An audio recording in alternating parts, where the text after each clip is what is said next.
CMBയുടെ 11ാം party Congress ജനുവരി 28, 29, 30 എറണാകുളത്ത് ആരംഭിക്കുകയാണ്. 28-ാം തീയതി വൈകിട്ട് രാജേന്ദ്ര മൈതാനിൽ നിന്ന് ആരംഭിക്കുന്ന പ്രകടനം മറൈൻ ഡ്രൈവിൽ ഗൗരിയമ്മ നഗറിൽ സമാപിക്കും. സമാപനത്തെ തുടർന്ന് പൊതു റാലി പ്രതിപക്ഷ നേതാവ് ഇ സതീശൻ ഉദ്ഘാടനം ചെയ്യും. റാലിയിൽ party general secretary CP John അധ്യക്ഷനാണ്. അതുപോലെ തന്നെ റാലിയുമായി ബന്ധപ്പെട്ടുള്ള പരിപാടികളിൽ ഹൈബി ഈഡൻ MP,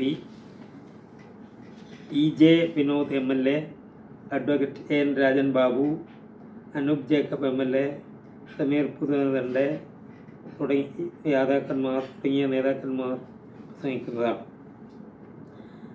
29-ാം തീയതി 30-ാം തീയതി 2 ദിവസങ്ങളിലായി പ്രതിനിധി സമ്മേളനം നടക്കുകയാണ്. പ്രതിനിധി സമ്മേളനം party general secretary CP John ഉദ്ഘാടനം ചെയ്യും. തലമുതിർന്ന പാർട്ടി ലീഡറായിട്ടുള്ള PRN നമ്പീശൻ പതാക ഉയർത്തുന്നതോടെ സമ്മേളന നടപടികൾ ആരംഭിക്കും. ആ സമ്മേളന നടപടികൾ ആരംഭിച്ചു കഴിഞ്ഞാൽ രാഷ്ട്രീയ പ്രമേയമാണ് ഉദ്ഘാടന പ്രസംഗത്തിൽ പ്രധാനമായും വരുന്നത്. ആ രാഷ്ട്രീയ പ്രമേയം അവതരണം കൂടി പൂർത്തീകരിക്കുമ്പോൾ തുടർന്ന് പാർട്ടിയുടെ രാഷ്ട്രീയ സംഘടനാ റിപ്പോർട്ട് അവതരിപ്പിക്കും. അത് അവതരിപ്പിക്കുന്നത് CAGറാണ്. അതുപോലെ തന്നെ തുടർന്ന് ഉച്ചയ്ക്ക് ശേഷം കേരളത്തിലെ 14 ജില്ലകളും ജില്ലാ അടിസ്ഥാനത്തിൽ ഗ്രൂപ്പുകളായി തിരിഞ്ഞ് രാഷ്ട്രീയ സംഘടനാ റിപ്പോർട്ടിന് മുകളിൽ ഗ്രൂപ്പ് ചർച്ചകൾ നടത്തും. ആ ഗ്രൂപ്പ് ചർച്ചകൾ കഴിഞ്ഞാൽ 4 മണിക്ക് സഹകരണ പ്രസ്ഥാനം പുതിയ സാധ്യതകളും വെല്ലുവിളികളും എന്ന വിഷയത്തെ അടിസ്ഥാനപ്പെടുത്തി ഒരു സെമിനാർ സംഘടിപ്പിച്ചു. അതിൽ കേരളത്തിലെ സഹകരണ ഫെഡറേഷൻ്റെ ചെയർമാൻ കൂടിയായിട്ടുള്ള CN വിജയകൃഷ്ണൻ അധ്യക്ഷം വഹിക്കും. കൃഷ്ണൻ കോട്ടുമല, പ്രത്യേകിച്ച് കേരളത്തിലെ സഹകരണ ജീവനക്കാരുടെ സംഘടനയായ കോഓപ്പറേറ്റീവ് വർക്കേഴ്സ് ഫെഡറേഷൻ്റെ പ്രസിഡന്റ് കൂടിയാണ് കൃഷ്ണൻ കോട്ടുമല. അദ്ദേഹമാണ് സഹകരണ പ്രസ്ഥാനത്തിൻ്റെ പുതിയ സാധ്യതകളും വെല്ലുവിളികളും എന്ന വിഷയം അവതരിപ്പിക്കുന്നത്. ഇതിനകത്ത് മുസ്ലിം ലീഗിൻ്റെ നേതാവ് PMA സലാം, അതുപോലെ ചർച്ച നയിക്കുന്നതിൽ പ്രമുഖ സഹകാരിയായിട്ടുള്ള സഖാവ് MM മോനായി, AN രാധാകൃഷ്ണൻ BJPയുടെ, KP ബേബി, അഡ്വക്കേറ്റ് അലക്സ് കൊടിമല തുടങ്ങിയവരും, തുടർന്ന് ഗാനമേള അലൂഷി ഗാനമേളയും നടക്കുന്നതാണ്. ഇത് 29-ന് കഴിഞ്ഞാൽ 30-ാം തീയതി ഇതിൻ്റെ ഭാഗമായി രാഷ്ട്രീയ സംഘടനാ റിപ്പോർട്ടുകളുടെ പൊതുചർച്ച ആരംഭിക്കുകയും ആ പൊതുചർച്ചയെ തുടർന്ന് 10:30 മണിയോടുകൂടി ഗാന്ധി സ്മൃതി മതേതര ഇന്ത്യ, പ്രത്യേകിച്ച് അന്നത് ഗാന്ധിയുടെ രക്തസാക്ഷി ദിനമാണ്, രാജ്യമൊട്ടുക്കും ആചരിക്കുന്നതാണ്. ആ സന്ദർഭത്തിൽ രക്തസാക്ഷി ദിനത്തിൽ വർഗീയ ഫാസിസ്റ്റുകൾക്കെതിരായ പോരാട്ടത്തിൽ മഹാത്മാഗാന്ധി കാണിച്ച മാതൃക ഇന്ത്യയിലെ കമ്മ്യൂണിസ്റ്റ് പ്രസ്ഥാനം നിലക്ക് കേരളത്തിലെ പുത്തൻ നവചിന്താ കമ്മ്യൂണിസ്റ്റ് പ്രസ്ഥാനമായ CMB ആചരിക്കണം.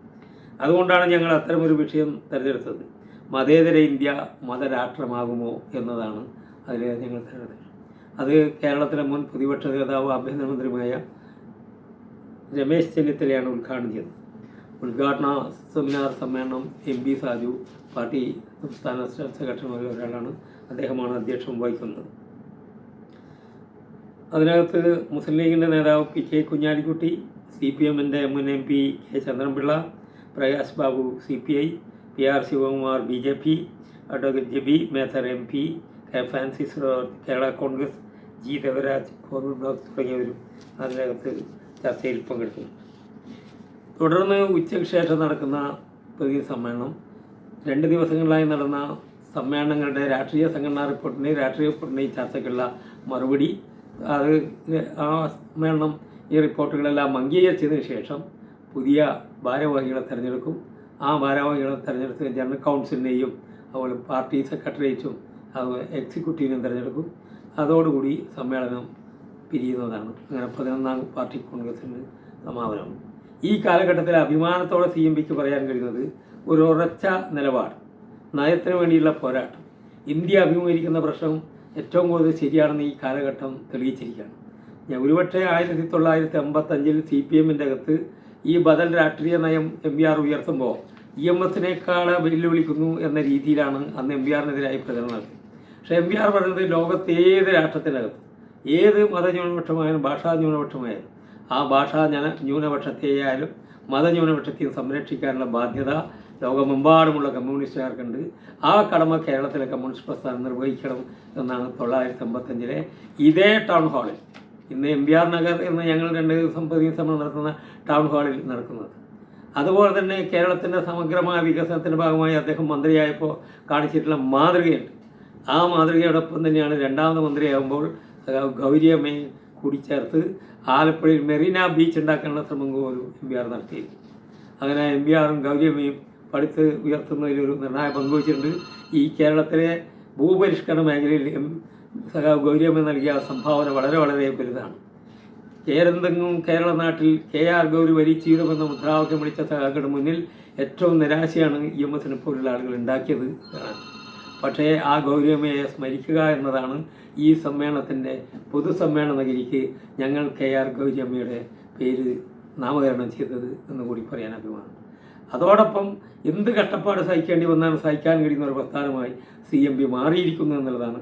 കഴിഞ്ഞ 20 വർഷമായി അധികാര പദങ്ങളിൽ ഇരിക്കാതെ വ്യക്തമായ രാഷ്ട്രീയ ലക്ഷ്യത്തോടെ മുന്നോട്ട് പോകാൻ ലോകത്ത് നടക്കുന്ന ഓരോ സംഭവവികാസത്തെയും, അത് ഉക്രൈൻ റഷ്യൻ യുദ്ധമായാലും ഏറ്റവും ഒടുവിൽ ഹമാസും അതുപോലെ തന്നെ ഇസ്രയേലും തമ്മിലുള്ള യുദ്ധപ്രശ്നങ്ങളായാലും അത് മനസ്സിലാക്കാനും പഠിക്കാനും തയ്യാറാകാനും, അതോടൊപ്പം നമ്മുടെ രാജ്യത്ത് മോഡി സർക്കാർ ഉയർത്തിക്കൊണ്ടുവരുന്ന പുതിയ വെല്ലുവിളികളെ അതിജീവിക്കാൻ രാജ്യത്ത് ഒരു മതേതര ജനാധിപത്യ പ്രസ്ഥാനം പടുത്തുയർത്താൻ MBR 89 തുടങ്ങി വെച്ചത് കോൺഗ്രസ് നേതൃത്വത്തിലുള്ള മതേതര ജനാധിപത്യമാണ്. ആ മതേതര ജനാധിപത്യ മുന്നണിക്ക് മാത്രമേ ഇന്ന് ഇന്ത്യ നേരിടുന്ന വെല്ലുവിളികളെ അതിജീവിക്കാൻ കഴിയുമെന്ന് കാലഘട്ടം തെളിയിച്ചിരിക്കുന്നു. അതിൻ്റെ സമഗ്രമായ ചർച്ച, അതിൻ്റെ ഫലമായി നമ്മുടെ രാജ്യത്തെ യുവ കമ്മ്യൂണിസ്റ്റ് പ്രസ്ഥാനങ്ങൾ മുഴുവൻ അതിലേക്ക് നയിക്കാൻ, നമ്മുടെ രാജ്യത്തെ ലക്ഷോപലക്ഷം തൊഴിലില്ലാത്ത യുവാക്കളുടെ തൊഴിലില്ലായ്മയ്ക്ക് പരിഹാരം കാണാൻ, നമ്മുടെ രാജ്യത്തെ കൃഷിക്കാരുടെയും തൊഴിലാളികളുടെയും പ്രശ്നങ്ങൾക്ക് പരിഹാരം കാണാൻ. അതുകൊണ്ട് ജാതിക്കും മതത്തിനപ്പുറമാണ് മനുഷ്യ ജീവിതവുമായി ബന്ധപ്പെട്ട പ്രശ്നമെന്ന കമ്മ്യൂണിസ്റ്റ് പ്രസ്ഥാനത്തിൻ്റെ ഉദാത്തമായ ലക്ഷ്യത്തിലേക്കാണ് CMB നീങ്ങുന്നത്. അതിനുവേണ്ടി CMB കരുത്തോടെ മുന്നോട്ട് പോകും. അതാണ് 11ാം പാർട്ടി കോൺഗ്രസിൻ്റെ സന്ദേശം.